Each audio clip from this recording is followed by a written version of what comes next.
niñas y niños de los semilleros creativos de Pozotlán y Cocotitlán, como también todos aquellos que siguen nuestro trabajo por las redes sociales o los videos que compartimos. Yo soy Loti. ¿Qué onda, amigues? Mi nombre es Guillermo, pero me gusta que me digan Memo, así es como me llaman en mi barrio. Les damos la bienvenida a este capítulo en el que cerramos las entrevistas y material generado en Que no te falte barrio. Rífate y descubre tu patrimonio cultural. En el primer segmento del día de hoy, veremos la entrevista que prepararon los niños y las niñas de los semilleros creativos de Cocotitlán al narrador José Concepción Guzmán, en la que hablan de las tradiciones y los bailes y las narrativas que se han ido construyendo en su localidad. Sin más que agregar, que sean nuestras infancias de la mano del cronista José Concepción Guzmán, quienes nos transmitirán toda la riqueza cultural y patrimonio de Cocotitlán. ¡Corre video!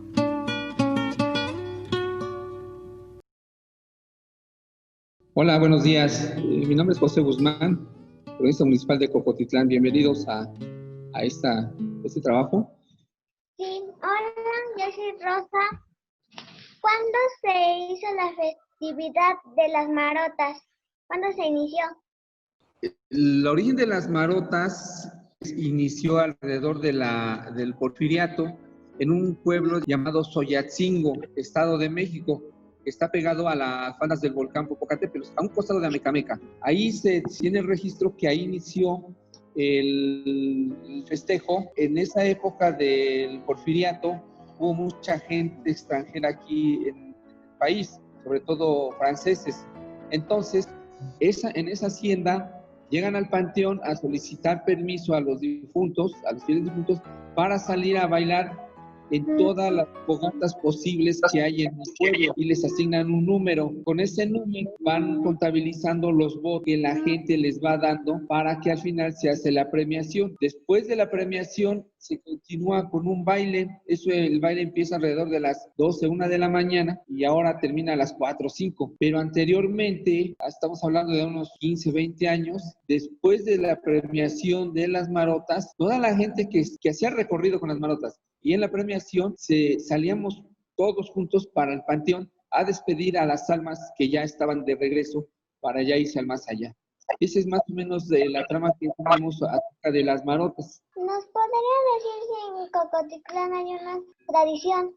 ¿Nos puede explicar, por favor? La danza de los segadores es también la representación y un reclamo hacia los hacendados y no les daban de comer. Tiene alrededor de un poquito más de 100 años esa danza y es originaria de aquí del municipio de Cocotitlán.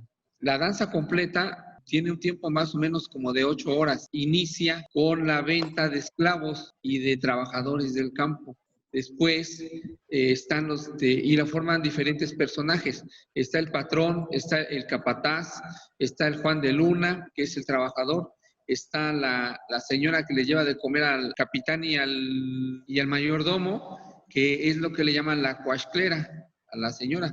Vienen vestidos con calzón de manta, sombrero y su hoz o su machete para la corta del trigo o de la cebada. Es que antes mis abuelos me decían que allá en el cerro de Cocotitlán aparecía mucho lo de las brujas y desde ahí les empezaron a decir a ustedes brujos. La leyenda de por qué nos dicen los brujos son varias.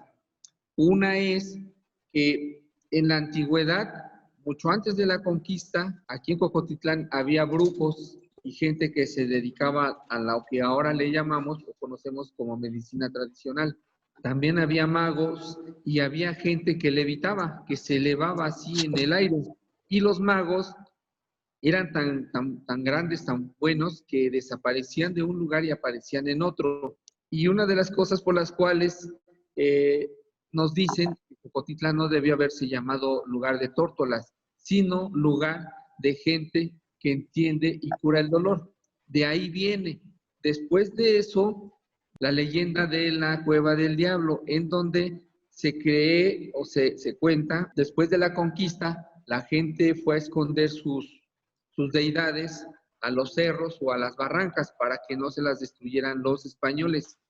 Entonces, la gente tenía la creencia de que cuando no había de comer aquí en el pueblo, que estaba en tiempo de secas, y que Cocotitlán sufrió de una hambruna. Entonces la gente iba para allá, a la cueva de Tepecoyunque, y se dice que el diablo les daba de comer, les daba verduras, hortalizas, elotes y todo lo que se producía en la región. Pero no era que se los diera el diablo, sino que era que ellos tenían un lugar en donde ir guardando sus cosas y de ahí las sacaban y se las traían para comer. Y el relato que es más fuerte que se conoce, ¿por qué nos dicen los brujos? Es porque anteriormente Cocotitlán no tenía servicio eléctrico. Entonces, la gente de los pueblos lejanos nos veía desde allá. En la noche la gente de Cocotitlán se alumbraba con antorchas o con palos encendidos y se trasladaba de un lugar a otro en las calles. Entonces, la gente que nos veía desde de lo lejos, de repente veía la lumbre que iba caminando y a la hora de pasar por un árbol o por una casa o por alguna construcción, se perdía la luz y volvía a salir más adelante, ya que pasaba esa construcción, y volvía a aparecerse y decía a la gente, se desapareció la luz y ahorita ya volvió a aparecer más adelante. Pero no era que desapareciera, simplemente que la tapaba alguna construcción, y es por eso que nos llaman brujos. Hay algún relato por ahí que dice que Cocotitlán es uno de los 7 cerros sagrados de la cuenca del Valle de México. Hay muchos autores que hablan acerca de la cuenca y dicen que Cocotitlán estaba a la orilla del lago de Chalco. Hay autores que que dicen que el lago de Chalco llegaba hasta las faldas de la loma. Entonces, como era uno de los cerros sagrados, se relata que venían brujas de diferentes partes de la República, llegaban al cerro de Cocotitlán y de ahí partían hacia el cerro del Molcajete. Ahí hacían sus ceremonias, es lo que cuenta una leyenda. Y ahora sí que el cerro de Cocotitlán era un cerro obligado para llegar ahí por parte de las brujas, ¿no? Ahora es el turno de presentar los trabajos del semillero creativo de Tepozotlán. Las niñas y los niños prepararon una serie de trabajos realizados desde el paisaje sonoro, que es una de las formas de hacer arte sonoro. El arte sonoro es un modo de organizar espacial y temporalmente una serie de objetos sonoros con una intencionalidad artística. Uno de los conceptos claves para entender el arte sonoro es el paisaje sonoro, término creado por el músico y compositor y profesor de comunicación Raimund Schaffer en los años 60 del siglo pasado. Se entiende por paisaje sonoro la suma de elementos sonoros que integran un entorno, ambiente o territorio, ya sean sonidos producidos por la naturaleza, la industria, los eventos sociales o culturales, o la misma urbanización de un territorio determinado, o sea, todos los sonidos que habitan en un espacio. ¡Asombroso poder conocer el entorno sonoro cotidiano de mis amigas de Tepozotlán! ¡Vamos a lo que nos truje! ¡Corre video!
Más recuerda que cuando era niña no había televisiones en el pueblo y la gente mayor contaba historias a sus familiares. Y una de esas historias era que en el convento de Tepozotlán existía un túnel subterráneo que llegaba hasta los arcos del sitio y servía para que se transportaban las personas y sus víveres en unos carritos que montaban sobre rieles.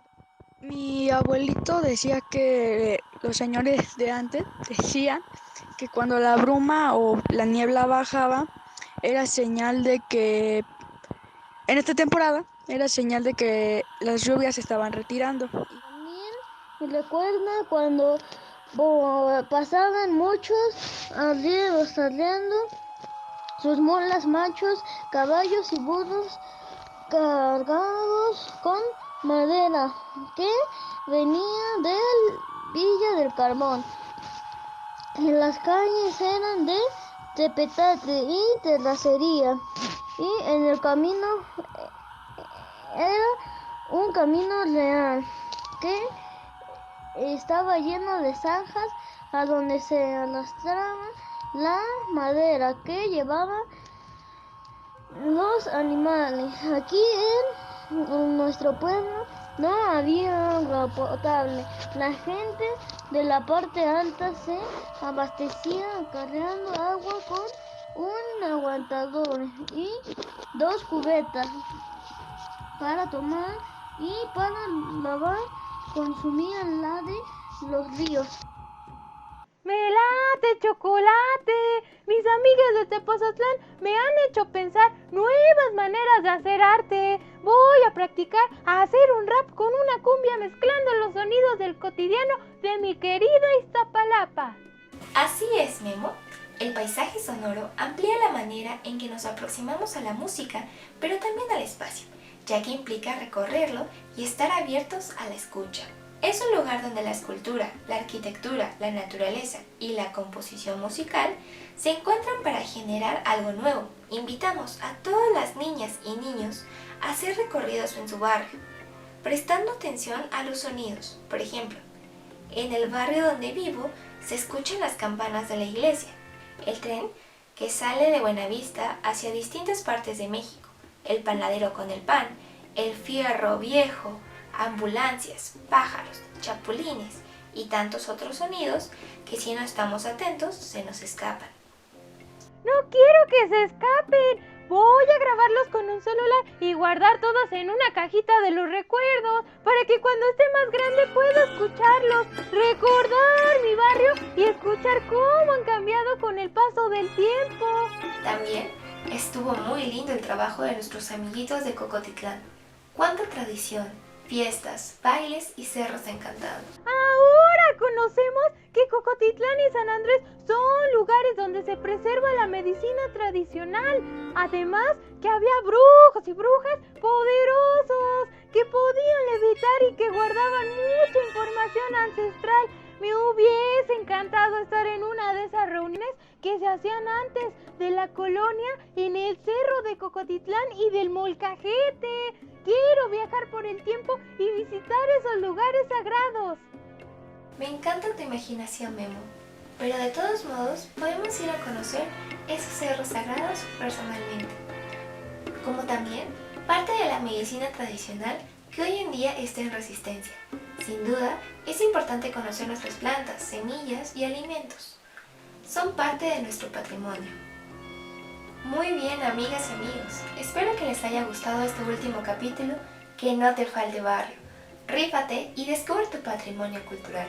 Les dejo un abrazo afectuoso y espero que nos veamos pronto en un nuevo emprendimiento de nuestras niñas y niños de los semilleros creativos del Estado de México y de la Ciudad de México. Espero les haya gustado el trabajo que con mucho cariño prepararon los semilleros creativos de Cocotitlán y Tepozotlán.